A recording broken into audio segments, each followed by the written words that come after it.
네, 우리가 지난 시간까지는 사사 드보라의 활약을 살펴보았습니다. 그리고 또 여선지자였던 드보라가 아주 담대했고 하나님의 말씀에 잘 순종하였던 그런 모습, 그리고 또 바락이라는 또 그 장수는 말씀에 순종해서 이스라엘 군대를 또 그가 잘 이끌었던 것들, 또 그리고 야엘이라고 하는 그 여인이 이제 야빈의 군대 장관이었던 또 시스라를 맞이해서 그가 말뚝으로 그 자를 또 죽여서 이스라엘을 구원해내는 그런 또 놀라운 장면까지 우리가 살펴보았는데요.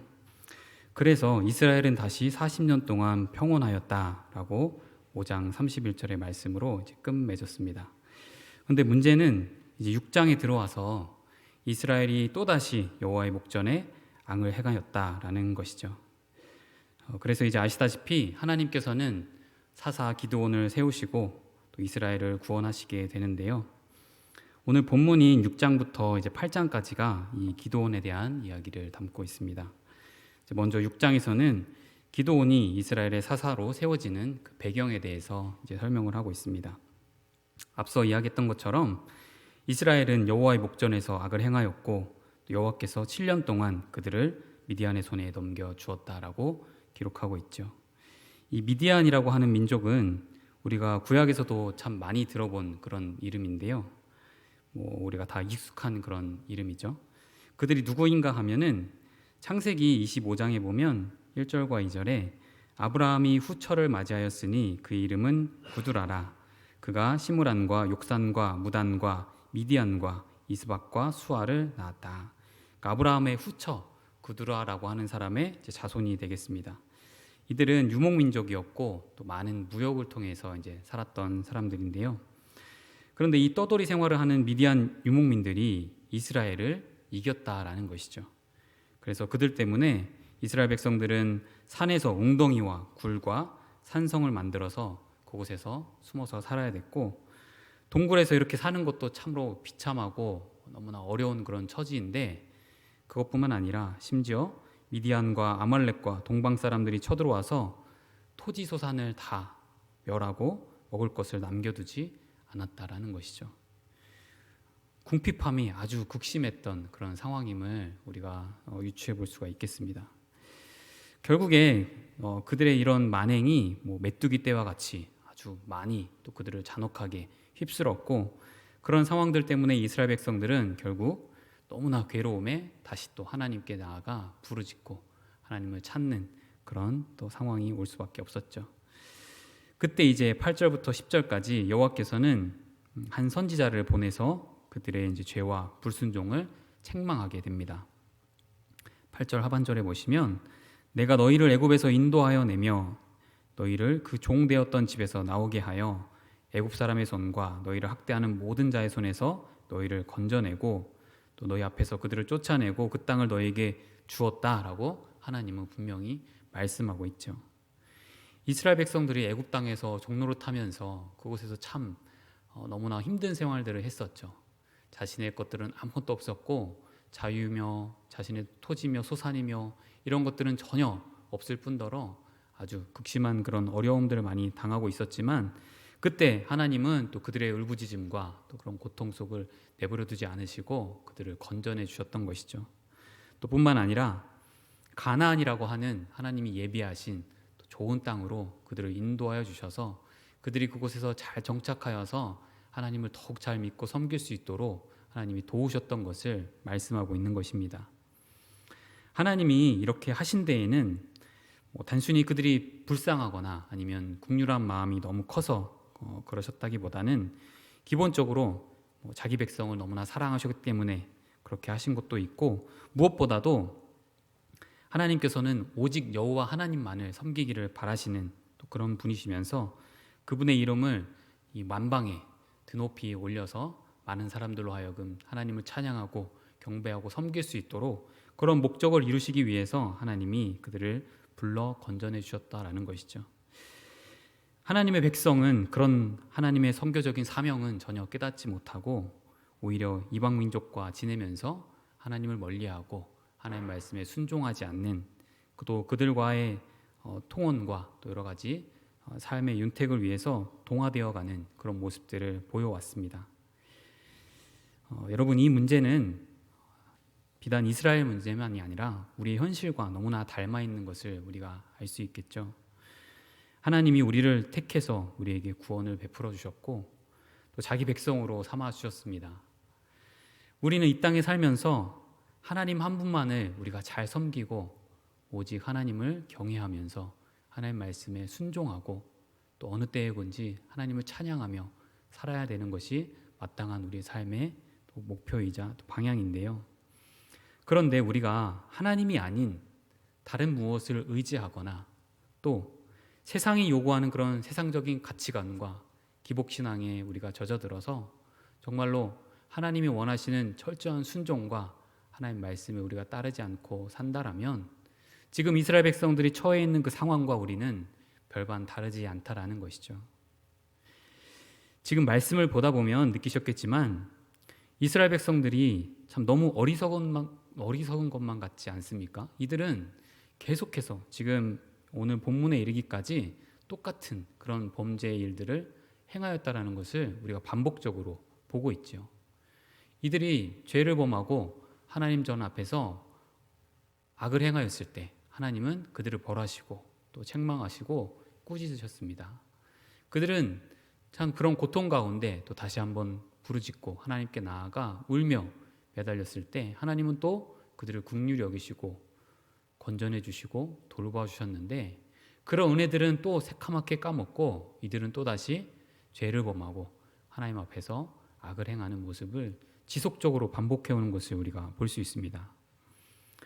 아니 어떻게 한두 번도 아니고 이렇게 반복적으로 죄를 짓고 매번 이들이 고통을 당하는데 그런 일들을 당사자 본인들이 겪으면서도 왜 그런 일들을 또 까먹고 이런 일들을 계속 하고 있는가. 참 이런 생각을 우리가 고민해 보지 않을 수가 없겠는데요. 하지만 여러분, 죄라는 것이 그래서 그만큼 무서운 것입니다. 이들은 실제로 당사자들이 그 고통, 정말 그 죄의 대상, 그 죄의 형벌에 대한 대상이 되면서 극심한 고통.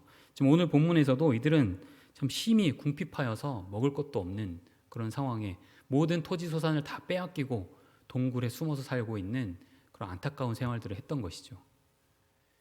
자신들이 당하고 있는 그런 어려움들을 조금만이라도 떠올렸다라면 다시는 내가 이러지 말아야지, 내가 다시는 여호와 앞에서 악을 행하지 말아야지 하는 것이 정상적인 우리의 생각 아니겠습니까? 하지만 이들은 이내 또 시간이 흐르면 그 일들은 또 새카맣게 잊고 또다시 여호와 앞에서 악을 행하는 모습을 우리가 보게 되는데 그만큼 죄가 우리에게 미치는 이 영향이 클 뿐더러 또 아주 자연스럽게 우리 가운데 스며든다라는 것이겠죠.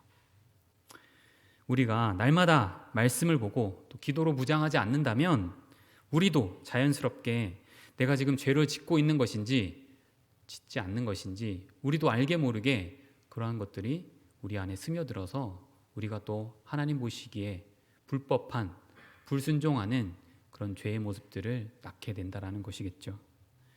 하나님을 멀리하고 말씀 생활, 기도 생활을 우리가 우선순위에 두지 않고 살게 된다라면 지금 이스라엘 백성들이 계속해서 반복하는 그런 죄의 악한 습성을 우리 또한 반복적으로 할 수밖에 없는 것입니다. 말씀으로 우리가 하루를 시작하고 기도로 우리가 하나님과 연합하고 동행할 때에 죄가 우리에게 틈타지 못하고 우리의 생각, 우리의 말, 우리의 언행, 우리의 모든 행동이 다 하나님 보시기에 합당한 그러한 것이 될 것인데 그렇지 않고 우리가 그저 세상 속에서 바쁘게 지내다가 그저 한번 수요일 이렇게 나와서 말씀 보고 또 다음 세상에 나아가서 열심히 거기서 살다 보면 자연스럽게 우리는 세상적인 가치관이 우리 속에 스며들게 되고 우리는 또 죄를 범하게 될 수밖에 없다라는 것이죠. 살아가는 성도 여러분, 우리가 절대로 죄의 영향력에 휘둘리지 않도록 그래서 날마다 우리는 근신하면서 깨어서 기도하고 말씀 보며 하나님께 은혜를 구하며 죄를 멀리하고 우리가 철저히 하나님 말씀에 순종하는 그런 삶을 우리가 살아야 하겠습니다. 그리고 이제 11절부터 24절까지는 여호와의 사자가 나타나서 기드온에게 이제 너가 큰 용사가 될 것이라라고 말씀하고 있죠. 12절 하반절에 보니까 큰 용사여 여호와께서 너와 함께 계시도다 라고 말씀하고 있는데, 여호와의 사자가 이렇게 기드온에게 앞으로 장차 너가 큰 용사가 되고 이스라엘을 구원해낼 그런 인물이 될 것이다 라고 말할 때 기드온이 하는 그 반응이 어떠했는가 하면요, 13절에 보니까 주여 여호와께서 우리와 함께 계시면 어찌하여 이 모든 일이 우리에게 일어났나이까. 또 우리 조상들이 일찍이 우리에게 이르기를 여호와께서 우리를 애굽에서 올라오게 하신 것이 아니냐 한 그 모든 이적이 어디 있나이까. 이제 여호와께서 우리를 버리사 미디안의 손에 우리를 넘겨주셨나이다. 지금 이 기드온이 여호와의 사자에게 하는 말이, 여호와께서는 이미 우리를 버리셨기 때문에 지금 우리에게 이런 일이 일어나고 있습니다. 한편으로는 그가 아주 원망 섞인 말투와 또 아주 안 좋은 그런 감정으로 이야기하는 것처럼 들리고 있죠. 그러자 다시 14절에 여호와께서 그를 향하여 이르시되 너는 가서 이 너의 힘으로 이스라엘을 미디안의 손에서 구원하라. 내가 너를 보낸 것이 아니냐. 그랬더니 이번에는 기드온이 말하기를 자신은 너무 약하고 또 작은 집안에서 내가 태어난 사람인데 어떻게 내가 그런 일들을 할 수 있겠습니까? 라고 또 되묻는 것이죠. 여러분, 지금 이 기드온이라는 인물이 그가 앞으로 미디안으로부터 이스라엘을 건져내고 이스라엘에게 구원을 구원을 행사하게 되고 참 아무런 놀라운 일들을 할 것인데, 참 사사라고 하기에는 우리가 보기에도 사뭇 이해할 수 없는 그런 반응들을 보여주고 있는 것이죠. 이런 그의 반응은 이미 앞선 본문의 말씀을 통해서 어느 정도 우리가 유추해 볼 수가 있겠는데요. 기드온을 소개하는 그 장면인 11절을 보시면 여호와의 사자가 아비에셀 사람 요아스에게 속한 오브라에 이르러 상수리 나무 아래 앉으니라. 마침 요아스의 아들 기드온이 미디안 사람에게 알리지 아니하려 하여 밀을 포도주 틀에서 타작하더니, 그가 여호와의 사자를 만났을 때 기드온이 무엇을 하고 있었냐면요, 이 밀을 포도주 틀에서 타작하는 그런 일을 하고 있었다라고 합니다. 그런데 왜 그렇게 하는지에 대한 설명이 미디안 사람에게 알리지 아니하려 그렇게 하였다라는 것이죠. 이게 무슨 말입니까? 말 그대로 자신이 지금 밀을 타작한다는 것인데 미디안 사람들이 알아서는 안 되기 때문에 포도주 틀을 사용해서 그 타작을 하는 것입니다. 이 본래 타작이라는 거는요, 이 넓은 들판에서 이 낙이랑 마차를 동원해 가지고 타작을 하는 거거든요. 근데 그렇게 되면 당연히 주변에서 확 눈에 띄게 되고 미디안 사람들이 그거를 보게 되면 당연히 곡물과 것들을 다 빼앗아 가겠죠. 그것이 두려워서 지금 기드온은 이 포도주 틀, 상대적으로 작은 그곳에서 밀을 타작하는 그런 행위를 하고 있는 것이죠. 현재 기드온의 인생에 여호와 하나님은 계시지 않은 것처럼 느껴집니다. 그런 맥락에서 여호와의 사자에게 그렇게 이야기한 기드온은 어떻게 보면 자신의 솔직한 그런 심정을 이야기한 것일지 모릅니다. 지금 미디안이 두려워서 몰래 포도주 틀에다가 밀을 타작하는 나인데 내가 어떻게 큰 용사가 되어서 이스라엘을 미디안으로부터 구원해내며 하나님의 일을 행할 수 있겠습니까? 이렇게 그가 호소하는 것이죠. 여러분, 혹시 우리 중에도 자신을 이렇게 좀 평가하고 정말 내가 하나님 앞에 하나님 일들을 행할 때 하나님, 저는 할 수 없습니다. 제가 어떻게 그 일들을 감당할 수 있겠습니까? 저는 말도 잘 못하는 사람이고요. 저는 담대하지도 않고요. 저는 머리도 부족하고요. 저는 하지 못합니다. 혹시 이렇게 생각하고 자신을 평가하면서 하나님 앞에 나아가지 못하는 분들이 혹시 계실까 모르겠습니다. 나는 너무 연약하고 아무것도 가진 것도 없고 쓸모도 없고 하나님은 또 계시지 않은 것만 같고 내 기도는 들어주시지 않고 상황은 나아지지 않고 그런데도 어떻게 나에게 그러한 말씀을 하실 수 있겠습니까? 라고 반문하는 그런 분들이 계실지 모르겠습니다. 사실 우리는요, 약한 자가 맞습니다. 우리는 연약하고 우리는 부족한 자가 맞지만, 그렇지만 놀라운 것은 내가 느끼고 있든 느끼지 못하든, 내가 인정하든 인정하지 않던, 또 내가 인식하고 있던 인식하지 못하던, 하나님은 여전히 우리와 함께 계시다라는 것입니다. 12절에서도 큰 용사여 여호와께서 너와 함께 계시도다. 16절에서도 여호와께서 그에게 이르시되 내가 반드시 너와 함께 하리니 네가 미디안 사람 치기를 한 사람을 치듯 하리라. 하나님이 함께 하시겠다는 약속의 말씀을 주시는 것이죠.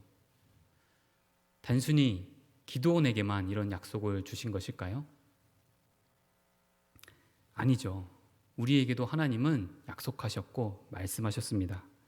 주님은 이 땅을 떠나시면서 하신 마지막 말씀 다들 기억하고 계시죠? 마태복음 28장 20절 말씀입니다. 볼지어다 내가 세상 끝날까지 너희와 항상 함께 있으리라. 하나님은, 예수님은 우리에게 그렇게 말씀하시고 약속하셨던 것입니다. 이 세상이 끝날 때까지 내가 너와 함께 있을 것이고, 그렇기 때문에 너는 두려워하지 말고 염려하지 말고 강하고 담대하라. 하나님이 말씀하시는 것이죠. 무엇이 두렵고 무엇이 근심이며 무엇이 떨리겠습니까? 하나님이 우리와 함께 하시는데 우리가 그 어떤 세상의 큰 대적이 우리를 몰아치고 우리를 힘들게 한다 할지라도 그보다 더 큰 하나님께서 우리와 함께 하시고 또 우리의 기도를 들어주신다라는 사실이죠. 여러분, 사실 이 기도원의 오늘의 이 고백과 그의 이런 모습들은 저의 모습과도 굉장히 닮아 있습니다. 저도 굉장히 두려움이 많고 굉장히 또 소극적이고 또 내성적이고 참 하나님이 이런저런 일들을 시키실 때마다 하나님, 저는 두렵습니다. 저는 하지 못합니다. 저는 다른 사람들 앞에 나서는 걸 굉장히 무서워하고요. 저는 말도 잘 하지 못하고 또 굉장히 떨림이 많습니다. 제가 어떻게 그렇게 할 수 있겠습니까? 늘 항상 하나님께 이렇게 저는 핑계를 대었고 그러면서 이리저리 많이 또 도망쳐왔던 저의 삶이었습니다. 하지만 하나님은 또 그런 저에게 늘 함께 하셔서 강하고 담대하라 말씀하셨고 내가 너를 사용하여 하나님의 일을 하시겠다. 그 약속을 제가 믿고 나서부터는 저에게도 또 이렇게 말씀을 전할 수 있는 기회와 또 이러한 담대함들이, 물론 또 저보다 더 큰 담대함과 큰 많은 힘을 가지신 또 우리 선배님들이 많이 계시지만 저는 또 저 나름대로 이만큼 제가 올 수 있었던 것, 제가 하나님을 신뢰하고 하나님이 나와 함께 계시다라는 사실을 제가 믿기 때문에 또 이렇게 이 자리에 설 수 있었다라는 것이죠. 그러한 약속을 우리가 믿고 있다면, 그렇다면 우리는 두려움 없이, 떨림 없이, 걱정 없이 우리가 하나님이 맡겨주신 일들을 우리가 담대히 할 수 있는 것입니다. 약속을 얻은 기드온은 아직은 좀 덜 해결이 되었는지 어떤 표징을 또 그가 구하게 되죠. 17절에 보시면 기드온이 그에게 대답하되 만일 내가 주께 은혜를 얻었사오면 나와 말씀하신 이가 주 되시는 표징을 내게 보이소서. 뭔가 기드온도 하나님이 함께 하시겠다라고는 했지만 그 마음 가운데에는 뭔가 확인하고 싶은 그런 것들이 있었던 것 같습니다. 그래서 주님께 표징을 보여달라 말씀하게 되고, 하나님은 또 그런 기드온에게 우리가 말씀을 읽은 그런 방식을 통해서 다 보이시고 또 표징을 보이셨던 것이죠. 하나님이 함께 하시겠다고 약속했고 또 표징까지 보여달라고 해서 표징도 보여주었는데, 그런데 이제 또 다른 문제가 생겼습니다. 그것이 뭐냐면 이제 자신이 여호와의 사자를 받기 때문에 자신은 죽게 될 것이라는 것이죠. 22절에 보니까 기드온이 그가 여호와의 사자인 줄을 알고 이르되 슬프도소이다. 주 여호와여, 내가 여호와의 사자를 대면하여 보았나이다. 이제 당신은 하나님을 우리가 대면하게 되면 죽음을 당하는 또 그런 일들이 있었기 때문에 이것을 두려워하고 또 그는 그렇게 짐작했던 것 같습니다. 그때 이제 여호와께서 말씀하시죠. 너는 안심하라, 두려워하지 말라, 죽지 아니하니라. 하나님이 기드온을 안심시키시고, 그래서 기드온은 그곳에서 이제 제단을 쌓고 여호와 살람이라고 또 명하고 이제 그곳에 있었던 것인데요. 이렇게 하나님이 약속과 또 표징을 보여주면서 기드온에게 그가 큰 용사가 될 수 있을 만한 그러한 확신을 그에게 주게 되는 것이죠. 그래서 이제 기드온이 진짜로 해야 할 일들이 생겼습니다. 여호와께서 그에게 명령을 통하여서 몇 가지 일들을 하게 하시는데요. 5가지 정도로 구분해 볼 수가 있겠습니다. 먼저 첫 번째는 아버지의 소유로 돼 있는 그 수소 중에 둘째 소를 이제 취하라는 것입니다. 여기서 말하는 이 둘째 소라는 것은 보통 그 첫째 소가 이제 가장 젊고 상태가 좋은 소이기 때문에 그 소를 통해서 또 많은 그 또 다른 소들을 또 배출해야 되는 그런 역할들을 첫째 소가 맡게 되었고요. 그래서 이제 그 다음인 이제 둘째 소를 준비하라는 것이고, 두 번째로는 내 아비에게 있는 바알의 단을 헐라라고 말씀하셨죠. 그래서 이 단이 여기서 네 아비에게 있는 바알의 단이라고 한 것으로 우리가 추측해 볼 때, 이게 그 아비였던 요아스의 단인가? 요아스가 그렇게 했나라고 어림잡아 볼 수 있을지 모르지만, 또 나중에 뒤에 가서 보면 그 단을 허물었을 때 마을 사람들이 모두 흥분한 것을 보면 그것은 단지 그 아비의 단뿐만 아니라 마을 사람들이 이제 공동으로 또 세운 그런 것임을 또 알 수가 있겠습니다. 아마 관리만 이제 아비인 요아스가 했던 것으로 보여지는데요. 세 번째는 단 곁에 아세라상을 찍으라라고 말씀하셨고, 네 번째는 바알의 단이 있었던 높은 언덕 위에 여호와의 단을 지으라 이렇게 말씀하셨고, 마지막으로 다섯 번째는 둘째 수소를 잡아서 찍은 아세라 신상의 나무 조각으로 번제를 드려라라고 말씀하였습니다. 그래서 이제 기도원은 이 말씀대로 잘 준비하여서 하나하나 하나님이 말씀하신 대로 그 일들을 이제 하게 되었죠. 그래서 27절에 기도원이 종 10사람을 데리고 여호와께서 그에게 말씀하신 대로 행하되 그 아버지의 가문과 그 성읍 사람들을 두려워함으로 이 일을 감히 낮에 행하지 못하고 밤에 행하니라. 아직까지도 기도원의 마음속에는 이런 일을 하였을 때에 자신이 받게 될 또 그런 어려운 상황들을 생각해서 두려운 마음이 더 컸던 것 같습니다. 그래서 이런 낮에 하지 못하고 밤에 몰래 일들을 행했다라고 하죠.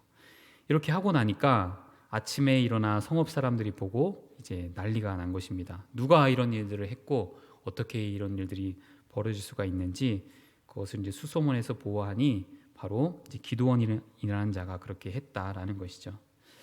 그런데 여기서 이 성읍 사람들이 요아스에게 그 일들을 할 때 말하죠. 그는 당연히 죽을지니 이는 바알의 제단을 파괴하고 그 곁에 아세라를 찍었음이니라. 기드온이 했던 그 일을 요아스에게 가서 이야기하는 것인데, 이들은 지금 제단이 파괴되고 아세라를 찍은 것만 이야기하고 있고, 아까 우리가 살펴봤던 그 5가지 항목 중에서 바알의 단이 있었던 높은 언덕 위에 여호와의 단을 지으라라고 했던 그 항목은 이들이 말하지 않고 있습니다. 아마 그들이 눈치를 못 채서 그런 것인지, 아니면 자신들이 전혀 관심 없는 일이어서 그것은 쏙 빼놓고 이야기하지 않는 것인지는 모르겠지만, 어쨌든 자신들에게는 지금 바알의 제단이 파괴되고 아세라상이 찍혀진 것이 굉장히 큰 일이었기 때문에 그 일만 지금 이야기하는 것이죠. 또 요아스의 말처럼 그들이 섬기는 그 바알의 신은 자신의 신상이 무너지고 깨트려졌음에도 불구하고 기드온은 살아있고 아무 일도 일어나지 못하는, 어떻게 보면 그 바알이라고 하는 신이 굉장히 무력한 신이라고 하는 것을 반증하는 그런 대목이라고도 볼 수가 있겠습니다. 미디안과 싸우기 전에 하나님께서는 그 다음에 먼저 해야 할 것으로 우상을 제거하는 일을 기드온에게 맡기신 것입니다. 전쟁을 준비하고 미디안 그 백성들을 어떻게 하면 또 잘 그들을 공격할까, 이런 것을 논의하는 것이 아니라 하나님이 가장 원하지 않으시는 그 우상을 제거하는 일을 하나님께서는 기드온을 통해서 행하셨던 것이죠. 미디안을 몰아내고 그들을 없애주기로 약속하셨는데, 하나님은 더 근본적인 것, 미디안이 멸망당하고 그들이 없어지는 것보다 더 근본적인 것, 바로 우상을 제거하는 일이 가장 첫 번째였던 것입니다. 오늘날도 우리 문제 해결을 위해서 우리가 여러 방면으로 머리를 싸매기도 하고 참 많은 고민을 하고 또 근심하고, 때때로 주변에 있는 사람들과 이야기하면서 또 도움을 청하기도 하고 하는데요. 하지만 우리가 말씀을 통해서 다시 한번 깨달을 것은 그 문제의 해결, 그것이 해결되고 안 되고가 아니라 지금 현재 내가 하나님과의 관계, 예수님과의 관계에 온전히 집중되어 있는가, 내가 하나님과의 관계에 끊임이 없이 아주 친밀한 관계를 내가 이어져 가고 있는가를 먼저 우리가 점검하고 살펴보아야 된다는 것이죠. 내 마음속에, 나의 생각에 하나님이 아닌 다른 무언가가 차지하고 있어서 하나님과의 관계를 방해하고 나의 생각을 그쪽으로 올가매는 그런 것들이 있으면 우리가 반드시 그걸 먼저 제해해야 한다는 것이죠. 상황이 풀어지는 것이 먼저가 아닙니다. 일이 해결되어지는 것이 먼저가 아니라 지금 현재 내가 하나님과의 친밀한 관계를 계속해서 유지해 나아가고 있는가, 그 문제가 더 시급하고 중요한 문제라는 것이죠. 그것이 해결되지 않았을 때 상황이 해결되고 풀린다 한들 그것이 어떻게 우리에게 유익이 되고 우리의 모든 문제의 해결이 되겠습니까? 그 당시는 해결이 됐을지 몰라도 또다시 문제가 찾아오면 우리는 하나님이 아닌 다른 방식으로 그 문제들을 또 해결하려고 할 것입니다. 그렇기 때문에 오늘 말씀에서처럼 우리가 다시 한번 깨달아야 되는 것은 우리 앞에 닥쳐진 그 큰 문제를 해결하기 이전에 먼저 지금 내가 하나님과의 친밀한 관계를 계속해서 유지해 나아가고 있는가? 하나님 말씀에 내가 순종하고 그 말씀을 지키기 위해서 오늘도 열심히 부단히 싸우고 말씀과 기도를 잘 실천하고 있는가? 그것이 우리에게 가장 시급한 문제요, 중요한 문제라는 것입니다. 그래서 이제 그때에 미디안과 아말렉 동방 사람들이 다 함께 모여 요단강을 건너와서 이스라엘 골짜기에 진을 친지라. 이제 미디안과 아말렉 이제 사람들이 이스라엘을 공격하기 위해서 진을 치고 있는데 아마도 이 모습을 보고서 기드온은 다시 한번 또 그 마음속에 두려움이 좀 찾아왔던 것 같습니다. 그래서 나팔을 불어서 사람을 모으게 되는데요. 그리고 나서는 여호와 하나님께 또 한번 그가 호소하고 청하게 되죠. 다시 한번 어떤 표징을 구하면서 하나님이 나와 함께 계시다라는 것을 이제 보여달라는 그런 부탁을 하고 있는 것이죠. 두 가지 부탁이 있습니다. 첫 번째는 이슬이 양털에만 있고 이제 땅은 마르게 해달라는 것이고 그 말씀을 듣고 하나님은 그대로 또 행하여 주셨습니다. 두 번째는 이제 땅은 다 젖어 있지만 양털만 마르게 해달라는 또 간청을 하게 되었고 하나님은 또 그 일을 이루어 주시는 모습을 우리가 이제 보게 되었죠. 근데 여기서 우리가 주의할 점은 우리가 모든 일을 다 할 때에 이렇게 하나님께 나아가서 하나님 보여주십시오. 나에게도 이런 표징을 주십시오. 하나님 음성을 들려주십시오. 이렇게 모든 매사에 그런 일들이 일어나지는 않는다는 것입니다. 당시에는 굉장히 특수한 상황이었고 오늘날에는 우리가 이런 계시적인 상황보다는 우리에게 말씀을 통해서 하나님의 뜻이 온전히 다 전해졌기 때문에 우리는 특별한 어떤 음성이나 이런 표징보다도 이제는 우리가 말씀을 통해서 하나님의 뜻을 구별하고 분별할 수 있는 상황이 되었습니다.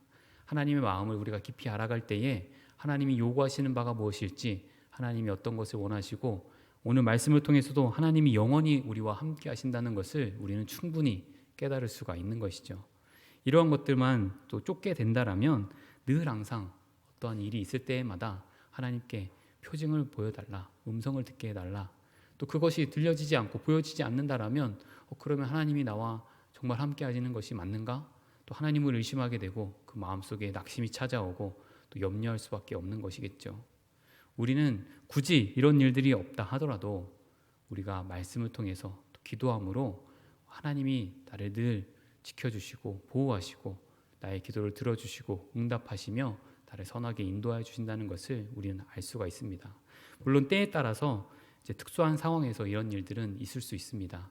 하지만 우리가 매일매일의 우리의 삶의 현장에서 이런 일들은 또 꼭 일어나는 것은 아니다라는 것을 또 우리가 알아야 되겠고, 또 살펴보자면 지금 이 기드온의 하나님께 드리는 이 간구가 굉장히 어떻게 보면 굉장히 유치하기도 하고 어떻게 또 이런 부탁을 할 수가 있을까? 이미 이전에도 하나님은 또 많은 표징을 보여주었고 그에게 약속하여 주셨고 또 확증을 주셨는데 또 이제 와서 또 이런 부탁을 할까 싶기도 한데 우리 하나님은 또 이런 또 구하는 자의 간구와 기도에 또 응답하시고 또 이러한 것까지 다 들어주신다는 것을 우리가 다시 한번 알 수가 있겠죠.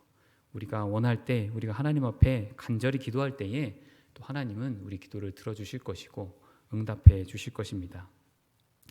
오늘 말씀을 우리가 떠올려 보면서 몇 가지만 우리가 다시 한번 정리하면 좋겠습니다. 첫 번째는 정말로 하나님이 나와 함께하고 계신가? 우리의 삶에 있어서 내가 그 확신을 가지고 살아가고 있는가? 우리가 이것을 점검해 보길 원합니다. 하나님이 나와 함께하고 계시다라는 확신이 없다면 우리는 매일매일의 삶에 있어서 두려워할 수밖에 없고 염려할 수밖에 없고 우리는 걱정할 수밖에 없습니다. 우리는 지금 당장 이후에 무슨 일이 일어날지 알 수 없기 때문에 내일 일을 알 수 없는 우리는 걱정과 근심에 쌓여 있을 수밖에 없죠. 이 일이 해결되지 않으면, 이 문제가 풀리지 않으면 내가 앞으로 어떻게 살아갈까? 내가 그 일을 어떻게 해야 할까? 이런 고민들이 우리를 끊임없이 또 우리를 힘들게 하는 것이죠. 하지만 우리가 하나님이 나와 함께 계시다라는 그 확신만 확실히 붙들고 있다라면 우리는 어떤 환경 속에 놓여 있다 하더라도 절대 우리는 염려하거나 두려워하지 않을 수 있습니다. 하나님이 함께 계시는데 내가 무엇이 두렵고 무엇이 떨리겠습니까? 하나님께서 나를 건져주시고 나를 도와주시고 또 나를 선하게 인도해 주실 것이라는 그 사실을 우리가 확실히 믿어야 한다는 것이죠. 그런 상황으로 참 기드온도 하나님과 이렇게 함께하고 동행하는 것들을 그가 배우게 되었을 텐데요. 우리가 주님의 일을 하면서 참 우리가 훌륭해서 또 우리가 아니면 잘나서 우리가 똑똑해서 참 우리가 준비를 잘해서 그래서 영적 싸움에서 우리가 승리하는 것이 절대로 아닙니다. 우리가 영적 싸움에서 승리할 수 있는 이유는 앞서 이야기한 것처럼 하나님께서 우리와 함께 하시기 때문에 우리는 늘 승리할 수가 있는 것입니다. 주님께서 우리와 함께 하신다는 그 사실을 가지고 참 우리가 오늘 앞으로도 기도원을 계속해서 살펴볼 텐데 그에게 하나님이 어떻게 찾아가 그를 인도하시고 그를 세우셨는가를 우리가 말씀을 통해서 살펴보면서 지금까지 나도 하나님께서 나를 어떻게 인도해 오셨는가를 한번 쭉 돌아보시길 바랍니다. 그런 기억의 우리가 과정들을 또 우리가 돌아보며 짚어본다면 참으로 하나님이 나를 이렇게 인도하셨고 또 나를 이렇게 또 붙드셨고 나를 세워주셨고 내 기도에 응답해 주셨구나 라는 것을 우리가 또 고백할 수밖에 없는 것이죠. 혹시 저희 성도님들 중에 아직은 내가 한 번도 이런 하나님의 함께하심과 임재하심을 체험해 보지 못했다. 나는 아직까지도 하나님이 나와 함께하시다는 사실에 확신이 없다라는 분들이 계시다라면 그러면 이렇게 오늘 기도원처럼 정말로 하나님께 간구하고 매달리고 구하여서 하나님 그런 믿음을 제게 주십시오.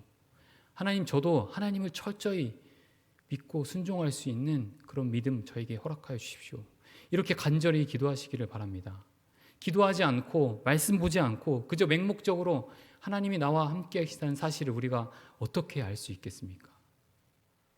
말씀을 통해서 우리가 기도하면서 하나님이 나에게 주시는 그런 은혜들을 통해서 우리는 확신할 수 있고 믿음이 더욱 자라날 수 있는 것이죠.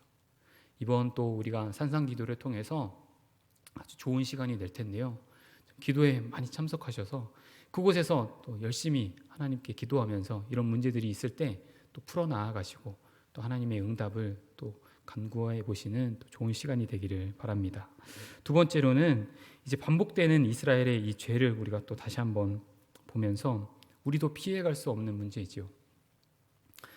우리가 어떻게 죄 없이 우리가 온전히 주님을 만나 뵈는 그 날까지 살 수 있겠습니까? 우리 또한도 매 순간순간 또 넘어지고 또 죄를 짓는 그런 반복된 삶을 우리가 살아가지만 그렇기 때문에 우리가 해야 할 것은 늘 깨어서 우리가 기도하며 말씀과 기도로 우리를 단련하고 복종시키고 또 우리가 중무장을 해야 된다는 것입니다.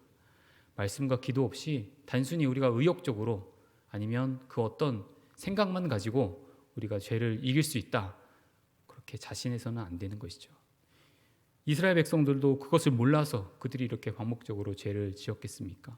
그들은 본인들이 이렇게 너무나 극심한 고통에 처해 있었던 자들이고 너무나 어려운 일들을 많이 당했던 사람들입니다.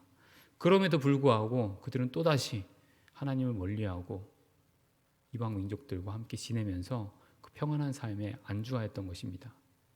우리 또한 지금 현재 내 삶에 평안이 있고 내 삶에 어떤 걱정이나 근심이 없다라면 우리가 감사하면서 더 열심히 기도하고 나에게 앞으로 이런 일들이 닥칠 때 내가 넘어지지 않도록 죄를 범하지 않도록 우리가 늘 깨어서 기도해야겠습니다. 또 현재 그런 어려움들에 처해 있다라면 그러면 더 열심히 내가 그 죄를 반드시 끊어버리고 정말 이 세상적인 가치관과 세속적인 것들에서 내가 벗어나서 오직 성경적인 가치관과 하나님의 말씀만 가지고 살아갈 수 있는 그런 우리의 삶이 되게 해달라고 우리가 말씀을 늘 보면서 기도하고 깨달음을 구해야 되는 것이겠죠. 이러한 생활들 없이 우리가 어떻게 이런 영적 치열한 싸움에서 이길 수 있고 어떻게 하나님 말씀을 범하지 않고 잘 살아갈 수 있겠습니까? 온전히 말씀에 순종하기 위해서는 우리가 아침에도 기도하고 저녁에도 기도하고 또 말씀 보기를 즐거워하면서 하나님 말씀을 우리가 늘 묵상하고 깨달아야 되는 것이겠죠. 너무 바빠서 너무 바빠 저도 하고 싶은데 너무 바빠서 잘 안 됩니다 라는 분들이 계시다라면 이번에 좀 결단을 하시길 바랍니다. 결단하고 내가 그 바쁜 와중에서도 어떻게든 시간을 쪼개서 내가 활용할 수 있는 시간을 잘 마련해서 이 시간들을 꼭 내가 지키겠다라고 하는 그런 결단 없이는 우리는 또 그 언젠가 우리가 넘어지고 쓰러질 수밖에 없는 것이죠. 죄를 범하고 나서 형벌이 찾아올 때 그때 또 하나님께 나아가서 울며 부르짖고 간구하지 말고 우리가 늘 이런 상황들에서 벗어나서 이제는 또 죄를 좀 멀리하고 하나님과 친밀한 교제를 하면서 평안함과 또 기쁨, 만족을 우리가 누리면서 사시기를 바랍니다. 우리가 오늘 말씀을 좀 떠올려 보면서 같이 함께 기도했으면 좋겠습니다. 우리가 이 땅에 살면서 참 우리도 많은 그런 어려운 상황들을 겪게 되죠. 참 우리 힘으로 어떻게 할 수 없는 그런 고난과 또 염려, 또 두려움, 참 이런 상황들을 우리가 겪게 되지만 하지만 분명한 것은 오늘 말씀에서도 있듯이 하나님이 우리와 영원토록 함께 하시겠다 약속하셨습니다. 우리가 그 약속을 믿고 있으면 우리는 절대 두려워하지 않아도 되고 염려하지 않아도 되고 우리는 하나님을 철저히 믿으며 신뢰함으로 살아갈 수 있습니다. 현재 내가 하나님께 그런 확신을 가지고 하나님을 믿고 그런 확신 가운데 살아가고 있는가 다시 한번 우리 자신을 돌아보길 원하고 정말 그런 마음에 확신이 들지 않다라면 이 시간에 우리가 좀 간절히 기도하면서 하나님 나에게도 그런 믿음과 확신을 주십시오. 내가 정말 하나님을 더욱 신뢰하고 잘 믿을 수 있도록 하나님을 온전히 신뢰하기를 원합니다. 우리가 그런 간구로 기도하기를 원합니다. 또 두 번째로 참 이런 반복된 이스라엘의 죄악 가운데 우리 또한도 이런 죄를 반복적으로 짓지 않기 위해서 참 나의 삶을 정말 나에게 주어진 하루하루를 다시 한번 잘 돌아보면서 내가 말씀과 기도로 잘 준비하여서 죄된 상황들이 우리 가운데 펼쳐졌을 때 내가 그것을 단호하게 끊고 정말 하나님이 원하시는 바대로 우리가 온전한 성도의 삶을 살아갈 수 있기를 바라는 마음에 우리가 이 시간 함께 간절히 말씀을 생각하며 기도하시겠습니다. 기도하겠습니다.